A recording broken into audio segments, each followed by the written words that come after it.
नमस्कार दोस्तों, आप देख रहे हैं बोल के आवाज़ न्यूज। हरियाणा में डॉक्टरों की हड़ताल का असर महेंद्रगढ़ हॉस्पिटल में भी देखने को मिला। मरीज यहां भटकते रहे, डॉक्टरों ने ओपीडी नहीं देखी।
क्या नाम है? सरबती देवी। सरबत आपका नाम बताओ। सुमेर सिंह है। सुमेर सिंह। तो आप अपनी मदर को लेके आए थे क्या? मदर को लेके आए थे। क्या दिक्कत थी? उनके पैर में तकलीफ थी। तो आप यहाँ हॉस्पिटल में आए, डॉक्टर वगैरह मिले कि नहीं मिले? नहीं मिले। तो क्या बता रहे हैं? बोले हड़ताल है 2 दिन की। हड़ताल के ऊपर गए हैं, अभी 2 दिन बाद जाना फिर दिखाना। तो अभी तो आपने स्लिप पे कुछ दवाई या मेडिसिन लिखवा ये स्लिप पे दूसरे से लिखा है, वो खाली पेन किलर दिया उन्होंने। Pain killer. क्या नाम अपना? सुमेर सिंह। कौन सा कहाँ गाँव? से? पूरा आउटर। मदर की कितनी उम्र होगी इनकी? 18 साल। 80 साल। 80 साल। कल फिर परेशानी होगी आपको आने में? कैसे क्या व्यवस्थाएं की गई है? कितने डॉक्टर अपने हड़ताल पे हैं रेगुलर? मेरे यहाँ पर टोटल 39 डॉक्टर हैं मेरे समेत मिला के। 39 में से हमारे यहाँ 36 हड़ताल पे हैं और 3 हम वर्किंग में हैं। एक की नाइट ड्यूटी थी तो अभी मॉर्निंग ऑफ पे गया है और रात को फिर सेवा में आज हो गया और डॉक्टर निशांत अकेले ड्यूटी कर रहे हैं और मैं समूह अपना कार्य देख रहा हूँ। हमने RBS के और आयुष डिपार्टमेंट डॉक्टर्स हैं, उनको भी OPD में रखा हुआ है, वो सब OPD पे हैं। डेंटल डॉक्टर्स भी अपनी OPD कर रहे हैं और माननीय हेल्थ मिनिस्टर मैडम आरती राव और CMO साहब के निर्देशन के अनुसार उनकी मार्गदर्शन और उनकी मदद से कोरियावास से हमें डॉक्टर्स उपलब्ध करा दिए गए हैं जो कि अपने अपने विभाग में वहाँ बैठे ओपीडी करते हैं। कितने डॉक्टर कोरियावास से आए हैं? अभी तक मेरे पास 8 डॉक्टर आए हैं। और कोई नेशनल हेल्थ मिशन के तहत भी कोई डॉक्टर? हाँ, डॉक्टर अमित ड्यूटी कर रहे हैं अपनी NHM। तो आज कितने डॉक्टर ड्यूटी कर रहे हैं? जो मेरे डिपार्टमेंट से हैं, हाँ, जो यहाँ के हैं उनमें से हम 4 हो गए, एक NHM का और 3 रेगुलर, और बाकी सब हड़ताल पे हैं। और टोटल कितने हो गए अगर NHM टोटल 40 हो गए ना। 40 में से नहीं, नहीं जो कोरियावास से बोला कोरियावास से जो आए हैं, हाँ, सारे कोरियावास से मिला आए के। हैं। मेरे पास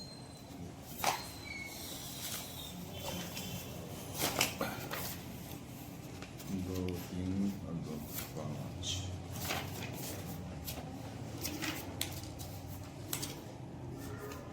8 डॉक्टर हैं मेरे पास ना। कोरियावास से आई हूँ। 8 और 2 10 11 डॉक्टर आज ऑन। डॉक्टर साहब, एक वो कैंप लगता है अल्ट्रासाउंड कैंप, तो आज वो भी बंद है बता रहे हैं। नहीं, अल्ट्रासाउंड कैंप जो लगे हैं ना वो अपने को लगता है 9 और 10 तारीख को, ठीक है, तो उसका डेट कल है। आज 9 है? अच्छा 8 है। 8 है, अच्छा।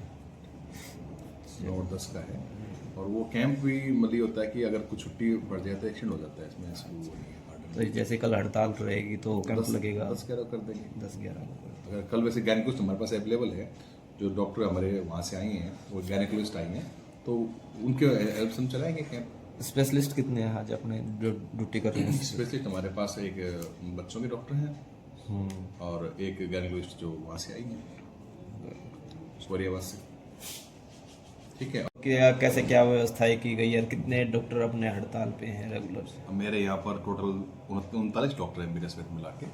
39 में से हमारे यहाँ 36 हड़ताल पे हैं और 3 हम वर्किंग में हैं। एक की नाइट ड्यूटी थी तो अभी मॉर्निंग ऑफ पे गया है और रात को फिर सेवा में आज हो गया होगा। और डॉक्टर निशांत है कि ड्यूटी कर रहे हैं और मैं समूह अपना कार्य देख रहा हूँ। हमने RBS के और आयुष डिपार्टमेंट डॉक्टर्स हैं, उनको भी OPD में रखा हुआ है, वो सब OPD पे हैं। डेंटल डॉक्टर्स भी अपनी OPD कर रहे हैं और माननीय हेल्थ मिनिस्टर मैडम आरती राव और CMO साहब के निर्देशन के अनुसार और उनकी मार्गदर्शन और उनकी मदद से कोरियावास से हमें डॉक्टर्स उपलब्ध करा दिए गए हैं जो कि अपने अपने विभाग में वहाँ बैठे ओपीडी करते हैं। कितने डॉक्टर कोरियावास से आए हैं? अभी तक मेरे पास 8 डॉक्टर आए हैं। और कोई नेशनल हेल्थ मिशन के तहत भी कोई डॉक्टर? हाँ, डॉक्टर अमित ड्यूटी कर रहे हैं अपनी NHM। तो आज कितने डॉक्टर ड्यूटी कर रहे हैं? जो मेरे डिपार्टमेंट से हैं, हाँ, जो यहाँ के हैं उनमें से हम 4 हो गए, एक NHM का और 3 रेगुलर, और बाकी सब हड़ताल पे हैं। और टोटल कितने हो गए अगर NHM टोटल 40 हो गए ना। 40 में से नहीं, जो कोरियावास से बोला कोरियावास से जो आए हैं, हाँ, सारे मिला के। आए हैं मेरे पास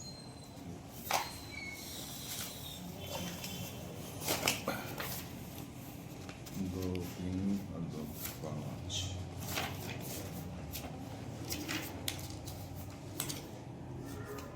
8 डॉक्टर हैं मेरे पास ना।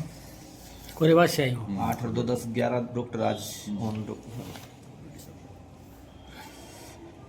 डॉक्टर साहब, एक वो कैंप लगता है अल्ट्रासाउंड कैंप, तो आज वो भी बंद है बता रहे हैं। नहीं, अल्ट्रासाउंड कैंप जो लगे हैं ना वो अपने को लगता है 9 और 10 तारीख को, ठीक है, तो उसका डेट कल है। आज 9 है? अच्छा 8 है। 8 है, अच्छा। 9 और 10 का है। और वो कैंप भी मतलब होता है कि अगर कुछ छुट्टी पड़ जाए तो एक्शन हो जाता है इसमें, ऐसा वो नहीं है।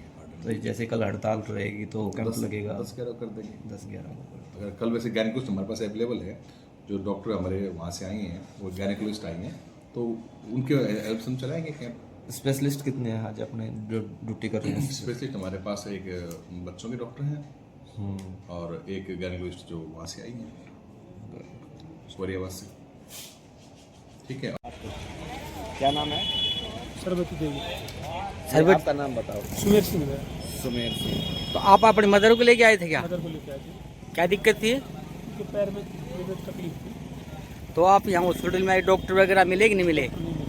तो क्या बता रहे हैं? बोले हड़ताल है 2 दिन की, हड़ताल के ऊपर गए हैं, अभी 2 दिन बाद जाना फिर दिखाना। तो अभी तो आपने स्लिप पे कुछ दवाई या मेडिसिन लिखवा ये स्लिप पे दूसरे से लिखा है, वो खाली पेन किलर दिया उन्होंने। क्या नाम अपना? सुमेर सिंह। कौन सा कहाँ गाँव? से? पूरा आउटर। मदर की कितनी उम्र होगी इनकी? 18 साल 80 साल। 80 साल। कल फिर परेशानी होगी आपको आने में। ये क्या मामला है? नमस्कार जी, ये सारी बातें तो देशराज जी ने बताई है, आपके सामने है। जो भी सरकारी टेंडर होती है, सरपंच को पहली बात तो पता ही नहीं होता है। ठेकेदार आता है, पेड़ काट देता है, और फिर जब उसके ऊपर में कोई आफत आती है, अधिकारी जब दबाव डालते हैं तो सीधा सरपंच का नाम ले लेता है। सरपंच का इससे कोई लेना देना नहीं है। सरपंच का नाम जो है एक राजनीतिक देशभाव से खाली घसीटा जा रहा है। इसमें जो भी ठेकेदार ने गलत काम किया है उसके ऊपर सख्त से सख्त कार्रवाई हो। हम तो यही चाहते हैं, यदि दोषी है तो उसको सजा मिले। सरपंच का इससे कोई लेना देना नहीं है, और सारी एसोसिएशन सरपंच के साथ में खड़ी है। यदि अब लोग में कोई भी गलत काम होगा तो हम सरपंच एसोसिएशन हर सरपंच के साथ में खड़े हैं। हर सरपंच के साथ में नहीं, हर ग्राम पंचायत के साथ में खड़े। यदि एसोसिएशन इनके साथ में नहीं खड़ी होगी तो अन्याय ऐसे ही चलता रहेगा। हमारी तो प्रशासन से, चाहे किसी भी विभाग से लगा लो, हम सब जगह जो है उनको अपना पत्र दे रहे हैं, तो उनके ऊपर सख्त से सख्त कार्रवाई करें ताकि दोषी को सजा मिल सके। जी बताइए क्या मामला है और क्यों इकट्ठे हुए हैं देखिए, थाने आज में? सुबह ही भाई साहब का फोन आया था देशराज जी का, तो उन्होंने बताया कि ऐसे ऐसे मामला है। मैंने एक वीडियो में भी देखी है छोटी सी वाइट कल की, कि वे ऐसे ऐसे ठेकेदार सरपंच साहब का नाम लगा रहा है। देखिए, सबसे पहले तो जो लैंड है वो डोहान नदी का पार्ट है, पंचायत के अंडर में नहीं आती है। और मैं तो डिपार्टमेंट के जितने भी अधिकारी उनसे भी कहना चाहता हूँ कि ये जो मामले हैं ना पेड़ कटाई, ये लगभग हर गाँव में चल रहे हैं। कोई भी विकास कार्य एक्शन ऑफिस से टेंडर लगता है या किसी डिपार्टमेंट से टेंडर लगता है, तो जो दायित्व है वो ठेकेदार का बनता है, डिपार्टमेंट का बनता है। अगर ठेकेदार पेड़ काट रहा है तो डिपार्टमेंट डायरेक्ट उसके ऊपर कार्रवाई करे। सरपंच का बार बार बीच में नाम लिया जाता है, गांव में द्वेष भावना फैलती है, राजनीति के शिकार होते हैं, और ये लगभग हर सरपंच के साथ है। तो मैं तो डिपार्टमेंट से और अधिकारियों से यही कहूँगा कि अगर कोई ठेकेदार अगर किसी टेंडर के थ्रू अगर काम कर रहा है, किसी डिपार्टमेंट के थ्रू काम कर रहा है, तो उस ठेकेदार के खिलाफ सख्त से सख्त कार्रवाई हो, और उसमें सरपंच को दोषी ना बनाया जाए, क्योंकि उसकी भी हरासमेंट होती है। सरपंच को सुबह से लेकर शाम तक अनेक कार्य होते हैं, और ये एक छोटी सी एप्लीकेशन है, कोई झूठ फूट में नाम ले देता है कि सरपंच ने कहा था, मैंने तो उसकी अनुमति से फाड़े हैं, जबकि सरपंच साहब तो उस दिन मौजूद भी नहीं थे। मैं खुद इनके साथ भिवानी मौजूद था उस दिन कार्यक्रम में, और हम शाम को पहुंचे हैं। तो सरपंच साहब ने मेरे को आज सुबह ही बताया कि जी ऐसे ऐसे मामला है, तो उसके उपलक्ष्य में हम सारे इकट्ठा हुए हैं। और रही बात इतने सरपंच आने का मामला, तो ये हमारी एसोसिएशन है महेंद्रगढ़ ब्लॉक की, तो किसी भी सरपंच के ऊपर अगर कुछ छोटी सी बात आती है या उसके साथ नाइंसाफी होती है, तो हम सारे वहाँ इकट्ठे और मौजूद रहते हैं। और अधिकारियों से मेरी दोबारा से विनती है कि इस मामले को संज्ञान में लें, और जिस ठेकेदार ने पेड़ पाड़े हैं उसके खिलाफ कार्रवाई है। आपके सामने है, जो भी सरकारी टेंडर होती है, सरपंच को पहली बात तो पता ही नहीं होता है।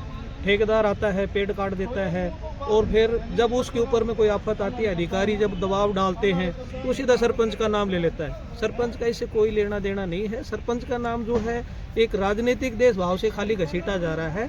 इसमें जो भी ठेकेदार ने गलत काम किया है उसके ऊपर सख्त से सख्त कार्रवाई हो। हम तो यही चाहते हैं, यदि दोषी है तो उसको सजा मिले। सरपंच का इससे कोई लेना देना नहीं है, और सारी एसोसिएशन सरपंच के साथ में खड़ी है। यदि अब लोग में कोई भी गलत काम होगा तो हम सरपंच एसोसिएशन हर सरपंच के साथ में खड़े हैं। हर सरपंच के साथ में नहीं, हर ग्राम पंचायत के साथ में खड़े। यदि एसोसिएशन इनके साथ में नहीं खड़ी होगी तो अन्याय ऐसे ही चलता रहेगा। हमारी तो प्रशासन से, चाहे किसी भी विभाग से लगा लो, हम सब जगह जो है उनको अपना पत्र दे रहे हैं, तो उनके ऊपर सख्त से सख्त कार्रवाई करें ताकि दोषी को सजा मिल सके। जो सरपंच है, सरपंच एसोसिएशन महेंद्रगढ़ है, वो महेंद्रगढ़ थाने में मौजूद रही। ठेकेदार के खिलाफ जो शिकायत है वो दी गई है, पेड़ उखाड़ने का मामला था। देखने वाली बात ये होगी कि प्रशासन कितना ट्रांसपेरेंटली इस मामले में कार्रवाई करता है और क्या कुछ कार्रवाई करता है। देखते रहे भारत गौरव न्यूज और इंडिया दैनिक न्यूज। जय हिंद, जय भारत।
मैं मैम इंडिया टीवी।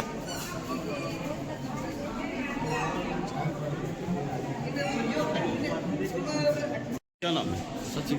कहाँ से आए? करना अभी डॉक्टर को दिखाने आए थे? हड़ताल है यहाँ पे? क्या कह रहे हैं यहाँ मिले जो क्या बता रहे हैं? बोल रहे हैं कि हड़ताल है, टाइम लगेगा। तो अब परेशानी हो रही है कहीं ना कहीं? परेशानी तो बहुत ज़्यादा हो रही है पेशेंट को। तो अब क्या करेंगे आप? क्या करें, अब यहाँ पड़े हैं लेके पेशेंट को। क्या क्या क्या बीमारी दिखाने हैं? उसके छाती में दिक्कत है। ठीक। क्या नाम है? क्या नाम है? कहाँ से आए हो? डॉक्टर को दिखाने आए थे? तो आज हड़ताल है, पता था इस बारे में? तो अभी क्या हुआ, डॉक्टर मिले क्या? क्या कह रहे हैं? हड़ताल। परेशानी हुई? क्या नाम है? दिनेश कुमार। डॉक्टर को दिखाने आए थे? हाँ जी, डॉक्टर को दिखाने आए थे, एक दोस्त है उसको दिखाने आए थे। यहाँ जो बता रहे हैं कि आज तो 2 दिन डॉक्टर हड़ताल पर है, हाँ जी, हड़ताल। तो पता था इस बारे में पहले से? नहीं, पहले से नहीं पता था। तो अब परेशानी हो रही है कहीं ना कहीं? बहुत ज़्यादा परेशानी हो रही है। और वैसे में क्या करेंगे आप? वैसे क्या करें, अब किसी देखेंगे, यहीं रहेंगे और क्या करें। क्या डॉक्टर को इस तरह हड़ताल पे जाना चाहिए? डॉक्टर को इस तरह हड़ताल पर नहीं जाना चाहिए ना। पेशेंट है, कोई वैसे भी है, कोई ज़्यादा भी है, कोई वैसे भी है। अब एक हमारा छोटा लड़का है, उसके मतलब ऑपरेशन हुआ है और वो 2 दिन से घर में पट्टी भी नहीं बदल रही उसकी। आते हैं लो भाई सर, 2 दिन के लिए डॉक्टर सरकारी जो है हड़ताल पर चले गए, क्या कहेंगे सर? बिल्कुल हड़ताल पे है, अपनी कुछ मांगों को लेके है। और वैसे तो मैं डॉक्टर से अपील करूंगा कि एक मांग तो जो डायरेक्ट गवर्नमेंट ने हामी भर ली है, और दूसरा एसीपी का भी सरकार उस पर विचार कर रही है। तो मैं अपील यही करूंगा कि टाइम दे गवर्नमेंट को, जो भी जायज़ मांगे हैं प्रोपोजल से आए। एकदम इमरजेंसी या पोस्टमार्टम इस तरह की सुविधाओं एकदम बंद ना करें, पब्लिक से बड़ी परेशानी होती है इससे। अपील यही कर सकता हूँ अपने साथियों से। क्या माना जाए कि कहीं ना कहीं स्वास्थ्य व्यवस्थाएं जो है चरमराएंगी 2 दिन जाने से? नहीं, 2 दिन जाने से स्वास्थ्य कोई नहीं चरमराएगी, लेकिन यह है कि स्पेशलिस्ट कुछ हमारे अरेंज हो जाते हैं, कुछ नहीं होते। कुछ पेशेंट चाहते हैं कि हम उनको ही दिखाएं, तो दिक्कत तो आती है, लेकिन चरमराने वाली कोई बात नहीं है। हमारे जो है, मैं पेडियाट्रिशियन हूँ, बच्चों का डॉक्टर हूँ, हम पेडियाट्रिक वार्ड हम देख रहे हैं। और गायनी का है, वो अपनी गायनी के स्टूडेंट हमारे हैं जो गायनी के ऊपर रिव्यू देख रहे हैं। अभी मैंने राउंड करा है मेडिसिन का, सर्जरी में हमारे surgeon doctor Sudarshan Kumar consultant surgeon देख रहे हैं। ऐसे ENT की ओपीडी, साइकेट्रिक ओपीडी का अरेंजमेंट हमारा नहीं हो पाया, और जो पेशेंट होंगे कंफ्यूशन ट्रीटमेंट करके हम जाएंगे, वो दवाइयाँ वही चलेगी। सब प्रदेश भर में नहीं पड़ेगा, लेकिन ये है कि कहीं ना कहीं कुछ चीज़ें तो आती है। प्रदेश भर में जिस तरीके से करीब 3900 डॉक्टर बताए गए हैं, तो रेवाड़ी की बात करने लगे, कितने डॉक्टर जीएच के अंदर हैं या जिला की बात करें?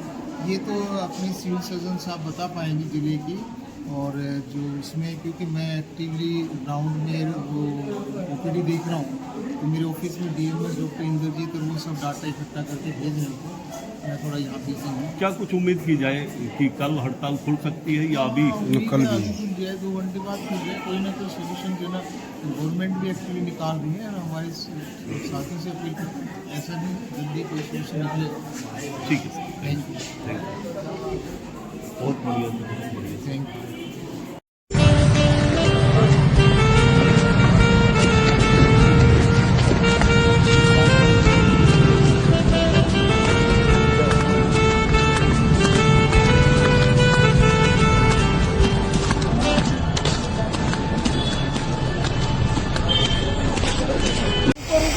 नमस्कार दोस्तों, आप देख रहे बोलती आवाज़ न्यूज।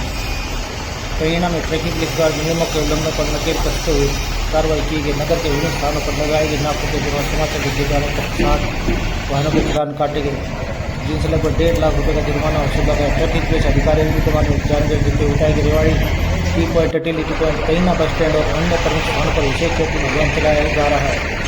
इस दौरान बिना हेलमेट, बिना सीट बेल्ट, ओवरलोडिंग, गलत पार्किंग, कागजात अधूरे से करने नियम उल्लंघन के मामले में चालान जारी किए गए। उन्होंने बताया कि कई वाहन ऐसे मिले जिन पर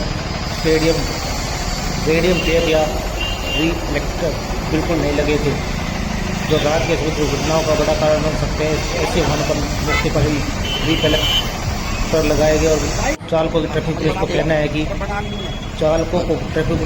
है कि क्षेत्र में सड़क दुर्घटनाओं पर नियंत्रण और यातायात व्यवस्था को दुरुस्त रखने के लिए यह अभियान निरंतर जारी रहेगा। उन्होंने लोगों से अपील करते हुए कहा कि ट्रैफिक नियमों का पालन करें, हेलमेट और सीट बेल्ट का प्रयोग अवश्य करें तथा वाहन कागज हमेशा साथ रखें,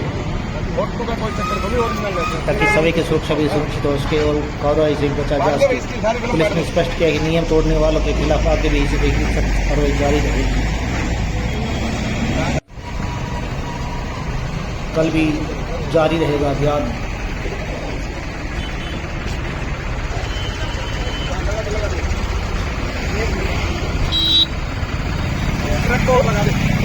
जो चेकिंग अभियान चला रहा है, रिफ्लेक्टर लगा रहे हैं, इसके बारे में बताएंगे। ये हमारे एसपी मैडम पूजा वशिष्ठ के दिशा निर्देश के अनुसार अभी धुंध का मौसम आने वाला है, तो लगभग करीबन हम 100-150 रोज रिफ्लेक्टर लगाते हैं गाड़ियों के, जो लोगों के एक्सीडेंट से बचाया जा सके। और सभी गांवों के अंदर अपना रोड सेफ्टी के बारे में, जैसे आज सेलंग प्रोग्राम है, वहां गांव वालों को रोड सेफ्टी और रोड की सेफ्टी के बारे में बताया जाएगा। अभी तक क्या चालान वगैरह प्रक्रिया भी की जा रही है? चालान डेली 100-125 चालान करते हैं, ब्लैक कलम के, ट्रिपल राइडर, विदाउट हेलमेट और डेंजरस टू ड्राइवरी। जो चालान किए हैं करीबन 60 चालान करते हैं।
इसको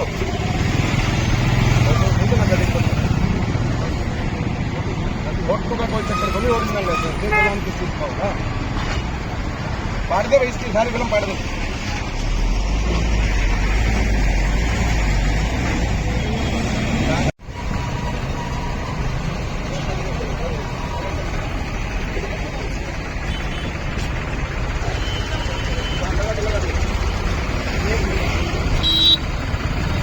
ट्रक को लगा दे। चेकिंग अभियान चला रहा है, रिफ्लेक्टर लगा रहे हैं, इसके बारे में बताएंगे। ये हमारे एसपी मैडम पूजा वशिष्ठ के दिशा निर्देश के अनुसार अभी धुंध का मौसम आने वाला है, तो लगभग करीबन हम 100-150 रोज रिफ्लेक्टर लगाते हैं गाड़ियों के, जो लोगों के एक्सीडेंट से बचाया जा सके। और सभी गांवों के अंदर अपना रोड सेफ्टी के बारे में, जैसे आज सेलंग प्रोग्राम है, वहां गांव वालों को रोड सेफ्टी और रोड की सेफ्टी के बारे में बताया जाएगा। अभी तक क्या चालान वगैरह प्रक्रिया भी की जा रही है? हाँ, चालान डेली 100-125 चालान करते हैं, ब्लैक कलम के, ट्रिपल राइडर, विदाउट हेलमेट और डेंजरस टू ड्राइवरी। जो चालान किए हैं करीबन 60 चालान करते हैं। जो चेकिंग अभियान चला रहा है, रिफ्लेक्टर लगा रहे हैं, इसके बारे में बताएंगे। ये हमारे एसपी मैडम पूजा वशिष्ठ के दिशा निर्देश के अनुसार अभी धुंध का मौसम आने वाला है, तो लगभग करीबन हम 100-150 रोज रिफ्लेक्टर लगाते हैं गाड़ियों के, जो लोगों के एक्सीडेंट से बचाया जा सके। और सभी गांवों के अंदर अपना रोड सेफ्टी के बारे में, जैसे आज सेलंग प्रोग्राम है, वहां गांव वालों को रोड सेफ्टी और रोड की सेफ्टी के बारे में बताया जाएगा। अभी तक क्या चालान वगैरह प्रक्रिया भी की जा रही है? हाँ, चालान डेली 100-125 चालान करते हैं, ब्लैक कलम के, ट्रिपल राइडर, विदाउट हेलमेट और डेंजरस टू ड्राइवरी। जो चालान किए हैं करीबन 60 चालान करते हैं।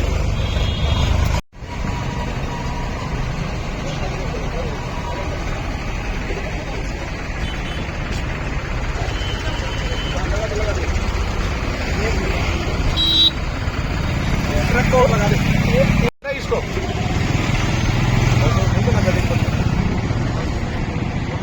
फोटो का कोई चक्कर बोली, ओरिजिनल है की सीट होगा, पाड़ दे भाई, इसकी सारी फिल्म पाड़ दे।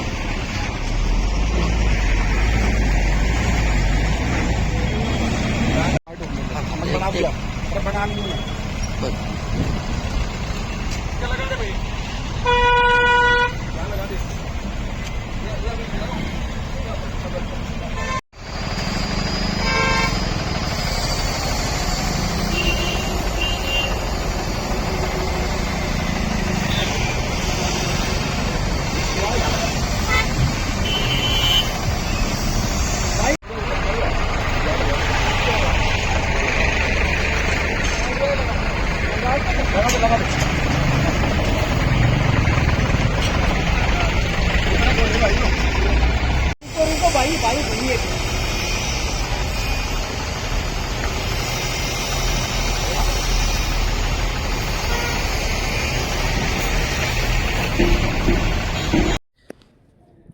गोवा के एक नाइट क्लब में देर रात हुए भयानक सिलेंडर हादसे में 25 लोगों की मौत की पुष्टि हो चुकी है। प्रशासन के मुताबिक ज़्यादातर लोगों की जान आग से नहीं बल्कि दम घुटने से हुई है। ब्लास्ट इतना तेज है, कुछ ही सेकंड में क्लब धुएं और आग की चपेट में आ गया। अंदर मौजूद लोग बाहर निकलने की कोशिश करते रहे, लेकिन अब तफरी और धुएं की वजह से कई लोग फंस गए।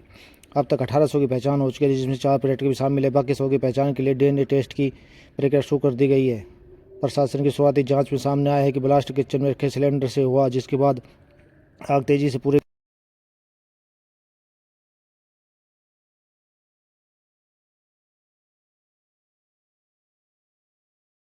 कुछ जो इलीगल्स या विदाउट परमिशन इस तरह के जो चलाते हैं, और इसी में जो फायर इंसिडेंट्स हुआ, इसी के कारण यहाँ पे जो उनके स्टाफ और एक 3-4 टूरिस्ट जो अंदर थे। गोवा के एक नाइट क्लब में देर रात हुए भयानक सिलेंडर हादसे में 25 लोगों की मौत की पुष्टि हो चुकी है। प्रशासन के मुताबिक ज़्यादातर लोगों की जान आग से नहीं बल्कि दम घुटने से हुई है। ब्लास्ट इतना तेज है, कुछ ही सेकंड में क्लब धुएं और आग की चपेट में आ गया। अंदर मौजूद लोग बाहर निकलने की कोशिश करते रहे, लेकिन अब तफरी और धुएं की वजह से कई लोग फंस गए। अब तक 1800 की पहचान हो चुकी है, जिसमें 4 पर्यटक भी शामिल है। बाकी 100 की पहचान के लिए डीएनए टेस्ट की प्रक्रिया शुरू कर दी गई है। प्रशासन की शुरुआती जाँच में सामने आया है कि ब्लास्ट किचन में रखे सिलेंडर से हुआ, जिसके बाद आग तेजी से पूरे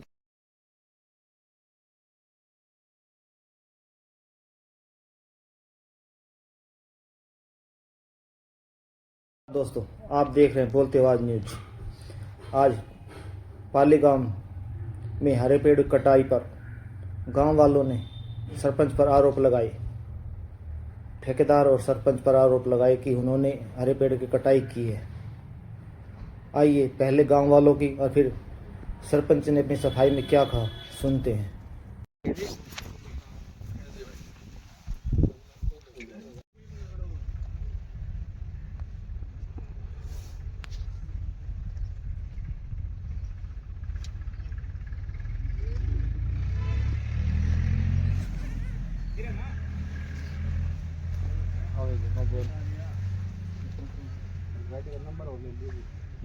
मैं प्रधान भंवर सिंह जी, क्या मामला है ये जो हरे पेड़ का जो मामला बताया जा रहा है, क्या ये मामला? हमें तो रात को पता लगा, चौकीदार ने फोन किया कि ऐसे ऐसे यहाँ से लकड़ियाँ कट करके ट्रॉली भर भर के जा रही है। जी, तो हम रात को 7:30 मतलब बजे यहाँ पे आए, तो हमने देखा कि एक कैंटर में लकड़ियाँ भरने लग रहे थे। जी, तो फिर सरपंच को बुलाया, भाई ये लकड़ियाँ क्यों जा रही हैं? बोले जी इसकी बोली लगा देंगे कल। कैंटर के अंदर भरने के बाद में वो बोली कौन सी होती है जो कैंटर में भर के और उसके बाद बोली लगाते हैं? ये गलत तरीका है। तो गांव को बैठा करके अगर कुछ पहले उसका प्रस्ताव किया जाता है, उसके बाद में इसकी बहुत लंबी प्रक्रिया है, ऐसे बोली नहीं लगती। हरे पेड़ काटना बहुत जुर्म है। ये किसने कटवाए, कैसे कटे, इसकी पूरी जांच होनी चाहिए। तो यही चाहते हैं जी। नाम है? मेरा नाम किशन है। कौन सा गांव आपका? गांव पाली है। क्या मामला है? ये अवैध पेड़ काटे जा रहे हैं गांव पाली में, जिसकी शिकायत मैंने भी पहले दी हुई है। किस चीज के बारे में पेड़ काटे जा रहे हैं, क्या काम चल रहा है? ये काम नहीं चल रहा कुछ भी। ये काम कहाँ चल रहा है? वो यूनिवर्सिटी के साथ भी काट रखे हैं, डंडे के साथ भी काट रखे हैं, और दरियापड़ के साथ साथ सभी जगह काट रखे। कितने पेड़ काट रखे हैं? ये अभी एक कैंटर उधर खड़ी है, एक ट्रैक्टर है, 2-3 साधन है। बिजली वाली मशीन से चलता है जी, आपको पता होगा, वन विभाग वाले भी जानते हैं। इसके ऊपर एक चैन होती है और उसके बावजूद ये चलते हैं, और जब चैन खराब हो जाती है ना, तो इससे बदलने के लिए ये उसका टूल है, ठीक है, कार्रवाई करते हैं। और ये जो चैन होती है ना, उसके ऊपर डालने के लिए तेल होता है, और ये मशीन के अंदर डालने के लिए तेल होता है। जनरेटर है ना, उससे लकड़ी काटी गई है। आप लकड़ियों की कटाई देख सकते हैं। जनरेटर गया कैंपर में, और ये कुआड़ी रही मौके के ऊपर, क्योंकि वो भाज गए। अगर वो सही होते, परमिशन वगैरह होती, तो वो यहाँ से नहीं जाते। ठीक है, शाम को जैसे बोल रहे थे हमारे पास पर्ची है, परमिशन हम दिखा देते हैं। तो हमें वन विभाग अधिकारियों से अनुरोध है, और एसडीएम साहब से भी और डीसी साहब से भी अनुरोध है कि जिसने भी ये पेड़ काटे हैं, कटवाए और बेचे हैं, उन पे कानून कार्रवाई सख्त होनी चाहिए।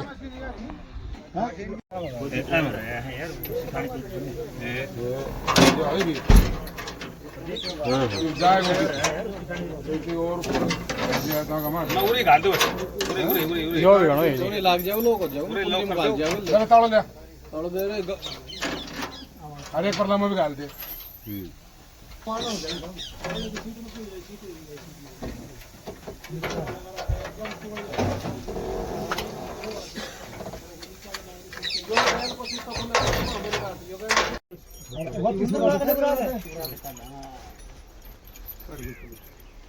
बस एक में भी निकलेगा ना।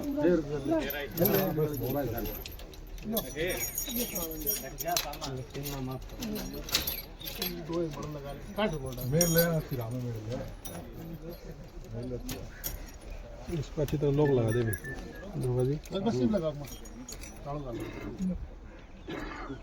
और वो खड़े थे, वो गए आए थे, वो तो भाई उन्हें गणेश कर लो। उसके अगली है उसकी मौजूदगी में ना जाओ।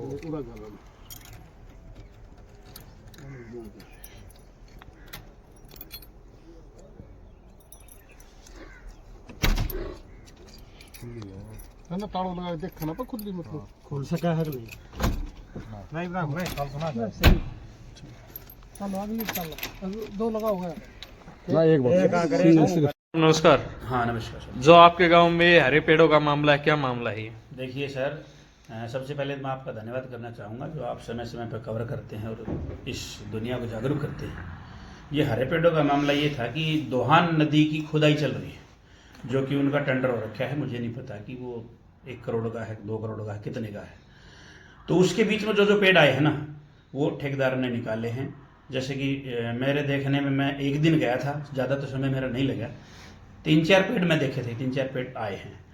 लेकिन उसकी सारी जिम्मेवारी अब उसकी ठेकेदार की है, क्योंकि भाई वो तो दोहान नदी खुदाई कर रहा है, तो परमिशन लेना उसी का ही फर्ज बनता है। लोगों ने आरोप लगाया है कि सरपंच की मिली भगत है, उसके कारण ये ठेकेदार है, मिली भगत के कारण पेड़ों को। देखिए आपको अच्छी तरह पता है, विपक्ष तो हर जगह होता है जी। और मैं तो धन्यवाद करना चाहूँगा इनका, जो मेरी समय समय पर टांग खींचते रहते हैं, तो मैं काम करने में थोड़ा सा और अग्रसर रहता हूँ संभल के। और मतलब तकलीफ तो इनको कुछ हो रही है, आपको पता है, आपने जब वीडियो यहाँ बनाई है अभी जैसे कि इन्होंने अवैध जगह दुकानें वगैरह बना रखी थी, अवैध जगह को कब्जा किया हुआ था, वो छुड़वा दिया गया। और जो ये गलत तरीके से मतलब जो भी कार्य करते थे गाँव में, पिछली योजना में काफ़ी सारे मतलब भ्रष्टाचार के मामले हैं जो कि अब आगे आने वाले समय पर हम आपको अवगत करवाएंगे और समय पर बताएंगे भी। लेकिन अपनी जो कार्यशैली रही है वो पूरा गांव जानता है अच्छी तरह से, भी सच्चाई और ईमानदारी से। हमने तो पूरे 3 साल में एक पंचायत में दातुन भी नहीं तोड़ी, क्योंकि हम सच्चाई और ईमानदारी से करना चाहते हैं। और उस परम पिता परमेश्वर को अच्छी तरह पता है अब भाई ये किस तरह का आदमी है, और समय समय पर हमेशा मैं तो गांव को अवगत करवाता रहता हूं। मेरे जितनी ट्रांसपेरेंसी शायद इस जिले में किसी सरपंच ने की होगी। मैंने गांव का ग्रुप बनाया हुआ है। कल मेरे पास एक्स सरपंच सुरेंद्र सिंह का फोन आया था, बोले ऐसे ऐसे पेड़ ऐसे कटे में, हाँ करीब 3 पेड़ के आसपास हैं। और वो मैंने उनको ये बताया कि आप इनको इकट्ठा कर दो, इनकी बोली लगवा देंगे। मैंने कल ही उनको बोल दिया था, और ये भी मेरा वादा था, उनको इकट्ठा करने के बाद उनको तुरंत प्रभाव से बोली लगा दी जाती है। कुछ लोगों का ये भी आरोप है कि आपने नीलामी की जो प्रक्रिया है पेड़ों की वो नहीं की है। देखिए, पेड़ जैसे निकाल दिए तो उसमें क्या है कि गांव वाले जैसे कोई ले जाने के चक्कर में इस तरह की बातें होनी शुरू हो गई थी। तो मैंने प्रस्ताव कर दिया उसका, और मैंने ये बताया था कि ठेकेदार को मैं बोला कि इन पेड़ों को जैसे इकट्ठा कर देना, तू पाड़ता है ना तो इनको इकट्ठा कर देना एक जगह, जिससे कि मैं बोली लगा दूंगा। मैं प्रॉपर कार्रवाई करता हूं, बिना बोली कुछ करता ही नहीं। पिछली योजना में तो कभी ग्राम सभा ग्राम पंचायत हुई नहीं। मैं तो प्रॉपर ग्राम सभा करता हूं, प्रॉपर ग्राम पंचायत करता हूं। इनलीगल काम करता ही नहीं 1% भी, सारा टोटली लीगल तरीके से। अब इनको इकट्ठा करने के बाद इनकी बोली लग जाती है। तो ये बोली लगाने का प्रोसेस लगभग अगले कितने दिन में कंप्लीट हो जाएगा? अगले कल ही इसकी बोली लगवा दूंगा। अगले 2 से 3 दिन के भीतर इसकी बोली लग जाएगी।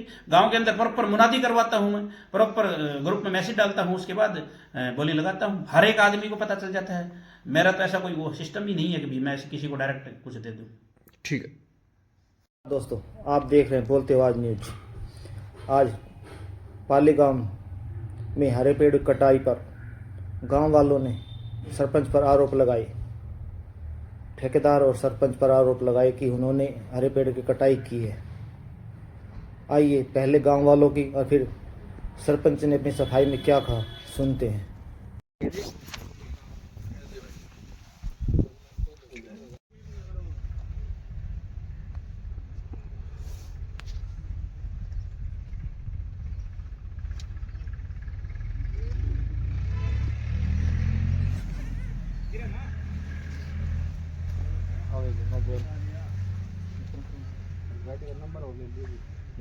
मैं प्रधान भंवर सिंह जी, क्या मामला है ये जो हरे पेड़ का जो मामला बताया जा रहा है, क्या मामला? ये हमें तो रात को पता लगा, चौकीदार ने फोन किया कि ऐसे ऐसे यहाँ से लकड़ियाँ कट करके ट्रॉली भर भर के जा रही है जी।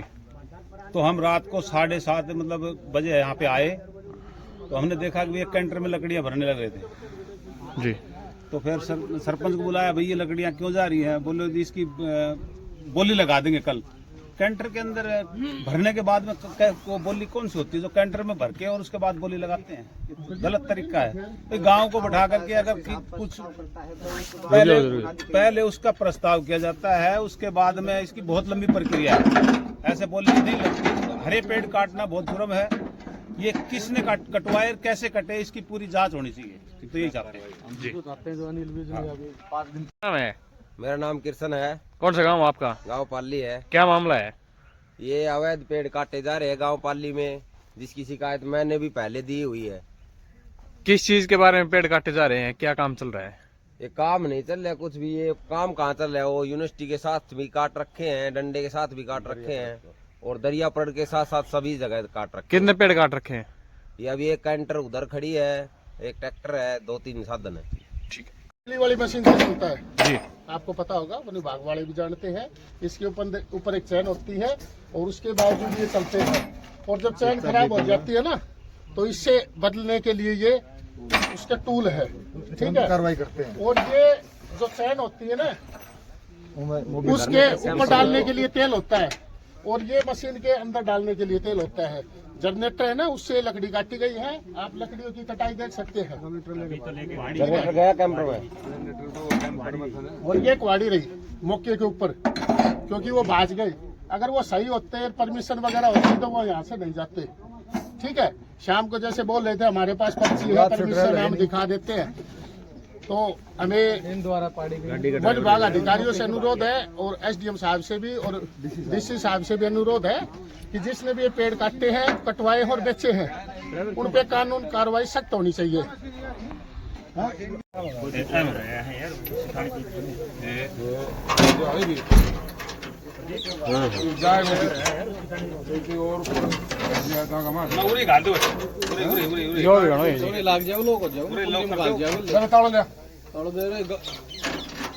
अरे परला में भी डाल दे।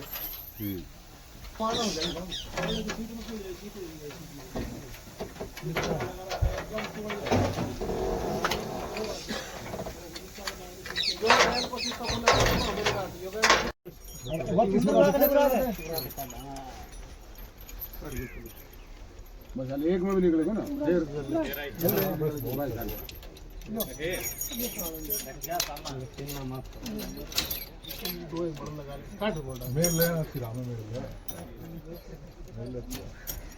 इसको अच्छी तरह लोग लगा दे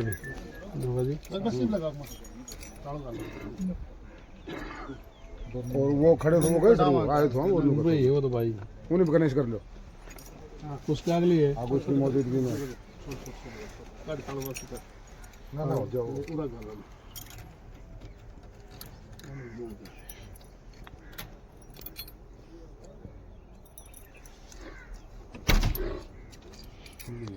ना तालों लगा देखा ना पर खुद भी मतलब खोल सका है नहीं ना मैं कल सुना चलो अगली चलो दो लगा होगा ना एक नमस्कार। हाँ नमस्कार सर। जो आपके गांव में हरे पेड़ों का मामला है, क्या मामला है ये? देखिए सर, सबसे पहले मैं आपका धन्यवाद करना चाहूँगा जो आप समय समय पर कवर करते हैं और इस दुनिया को जागरूक करते हैं।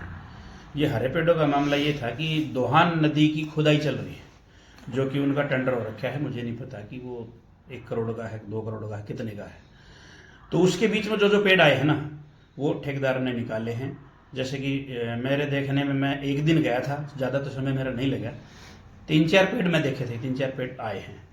लेकिन उसकी सारी जिम्मेवारी अब उसकी ठेकेदार की है, क्योंकि भाई वो तो दोहान नदी खुदाई कर रहा है, तो परमिशन लेना उसी का फर्ज बनता है। लोगों ने आरोप लगाया है कि सरपंच की मिली भगत है, उसके कारण ये ठेकेदार है मिली भगत के कारण पेड़ों को। देखिए, आपको अच्छी तरह पता है विपक्ष तो हर जगह होता है जी। और मैं तो धन्यवाद करना चाहूँगा इनका, जो मेरी समय समय पर टांग खींचते रहते हैं, तो मैं काम करने में थोड़ा सा और अग्रसर रहता हूँ संभल के। और मतलब तकलीफ तो इनको कुछ हो रही है, आपको पता है, आपने जब जब वीडियो यहाँ बनाई है, अभी जैसे कि इन्होंने अवैध जगह दुकानें वगैरह बना रखी थी, अवैध जगह को कब्जा किया हुआ था, वो छुड़वा दिया गया। और जो ये गलत तरीके से मतलब जो भी कार्य करते थे गांव में, पिछली योजना में काफ़ी सारे मतलब भ्रष्टाचार के मामले हैं, जो कि अब आके आने वाले समय पर हम आपको अवगत करवाएंगे और समय पर बताएंगे। लेकिन अपनी जो कार्यशैली रही है वो पूरा गांव जानता है अच्छी तरह से, भी सच्चाई और ईमानदारी से। हमने तो पूरे 3 साल में एक पंचायत में दातुन भी नहीं तोड़ी, क्योंकि हम सच्चाई और ईमानदारी से करना चाहते हैं। और उस परम पिता परमेश्वर को अच्छी तरह पता है अब भाई ये किस तरह का आदमी है, और समय समय पर हमेशा मैं तो गाँव को अवगत करवाता रहता हूँ। मेरे जितनी ट्रांसपेरेंसी शायद इस जिले में किसी सरपंच ने की होगी। मैंने गाँव का ग्रुप बनाया हुआ है। कल मेरे पास एक्स सरपंच सुरेंद्र सिंह का फोन आया था, बोले ऐसे ऐसे पेड़ ऐसे कटे में, हाँ करीब 3 पेड़ के आसपास हैं। और वो मैंने उनको ये बताया कि आप इनको इकट्ठा कर दो, इनकी बोली लगवा देंगे। मैंने कल ही उनको बोल दिया था, और ये भी मेरा वादा था, उनको इकट्ठा करने के बाद उनको तुरंत प्रभाव से बोली लगा दी जाती है। कुछ लोगों का ये भी आरोप है कि आपने नीलामी की जो प्रक्रिया है पेड़ों की वो नहीं की है। देखिए, पेड़ जैसे निकाल दिए तो उसमें क्या है कि गाँव वाले जैसे कोई ले जाने के चक्कर में इस तरह की बातें होनी शुरू हो गई थी। तो मैंने प्रस्ताव कर दिया उसका, और मैंने ये बताया था कि ठेकेदार को मैं बोला है इन पेड़ों को जैसे इकट्ठा कर देना, तू पाड़ता है ना, तो इनको इकट्ठा कर देना एक जगह, जिससे कि मैं बोली लगा दूंगा। मैं प्रॉपर कार्रवाई करता हूँ, बिना बोली कुछ करता ही नहीं। पिछली योजना में तो कभी ग्राम सभा ग्राम पंचायत हुई नहीं। मैं तो प्रॉपर ग्राम सभा करता हूँ, प्रॉपर ग्राम पंचायत करता हूँ। इनलीगल काम करता ही नहीं 1% भी, सारा टोटली लीगल तरीके से। अब इनको इकट्ठा करने के बाद इनकी बोली लग जाती है। तो ये बोली लगाने का प्रोसेस लगभग अगले कितने दिन में कंप्लीट हो जाएगा? कल ही इसकी बोली लगवा दूंगा, अगले 2 से 3 दिन के भीतर इसकी बोली लग जाएगी। गांव के अंदर प्रॉपर मुनादी करवाता हूं मैं, प्रॉपर ग्रुप में मैसेज डालता हूं, उसके बाद बोली लगाता हूं। हर एक आदमी को पता चल जाता है। मेरा तो ऐसा कोई वो सिस्टम ही नहीं है कि भी मैं किसी को डायरेक्ट कुछ दे दूं। ठीक है दोस्तों, आप देख रहे हैं बोलते आवाज न्यूज। आज पाली गांव में हरे पेड़ कटाई पर गांव वालों ने सरपंच पर आरोप लगाए, ठेकेदार और सरपंच पर आरोप लगाए कि उन्होंने हरे पेड़ की कटाई की है। आइए पहले गांव वालों की और फिर सरपंच ने अपनी सफाई में क्या कहा सुनते हैं।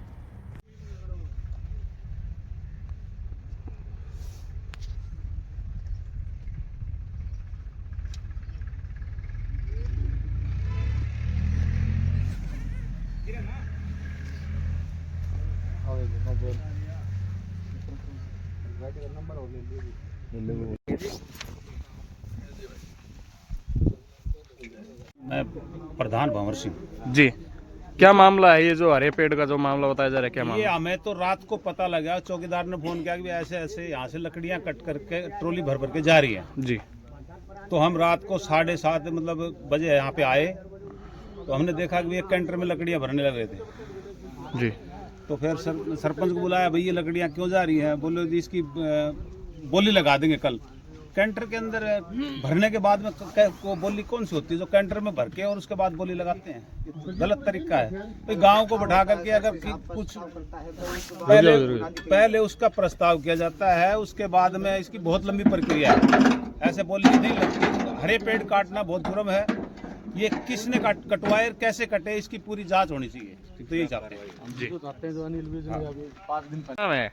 मेरा नाम किशन है। कौन सा गांव आपका? गांव पाली है। क्या मामला है? ये अवैध पेड़ काटे जा रहे हैं गांव पाली में, जिसकी शिकायत मैंने भी पहले दी हुई है। किस चीज के बारे में पेड़ काटे जा रहे हैं, क्या काम चल रहा है?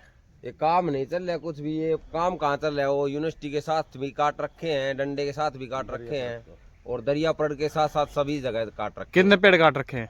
ये अभी एक कैंटर उधर खड़ी है, एक ट्रैक्टर है, 2-3 साधन है। ठीक है। बिजली वाली मशीन से चलता है जी, आपको पता होगा, वन विभाग वाले भी जानते हैं। इसके ऊपर एक चैन होती है और उसके बावजूद ये चलते हैं। और जब चैन खराब हो जाती है ना तो इससे बदलने के लिए ये उसके टूल है, ठीक है, कार्रवाई करते हैं। और ये जो चैन होती है ना उसके ऊपर डालने के लिए तेल होता है और ये मशीन के अंदर डालने के लिए तेल होता है। जनरेटर है ना, उससे लकड़ी काटी गई है। आप लकड़ियों की कटाई देख सकते हैं। जनरेटर गया कैंपर में और ये कुआड़ी रही मौके के ऊपर, क्योंकि वो भाज गई। अगर वो सही होते, परमिशन वगैरह होती तो वो यहाँ से नहीं जाते। ठीक है, शाम को जैसे बोल रहे थे हमारे पास पर्ची है, परमिशन हम दिखा देते हैं। तो हमें वन विभाग अधिकारियों से अनुरोध है और एसडीएम साहब से भी और डीसी साहब से भी अनुरोध है कि जिसने भी ये पेड़ काटे हैं, कटवाए और बेचे हैं, उन पे कानून कार्रवाई सख्त होनी चाहिए।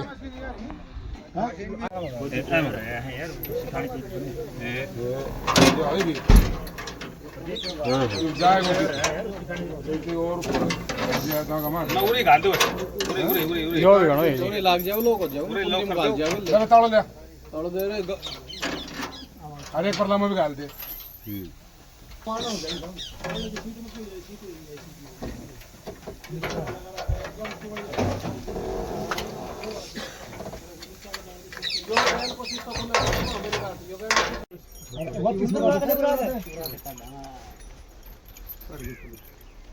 बस एक में भी निकलेगा ना।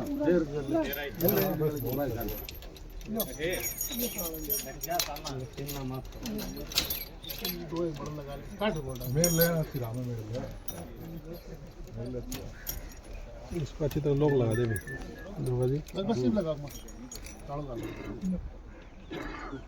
और वो खड़े थे, वो गए आए थे, वो तो भाई उन्हें भी गणेश कर लो। उसके अगली है उसकी मौजूदगी में ना जाओ।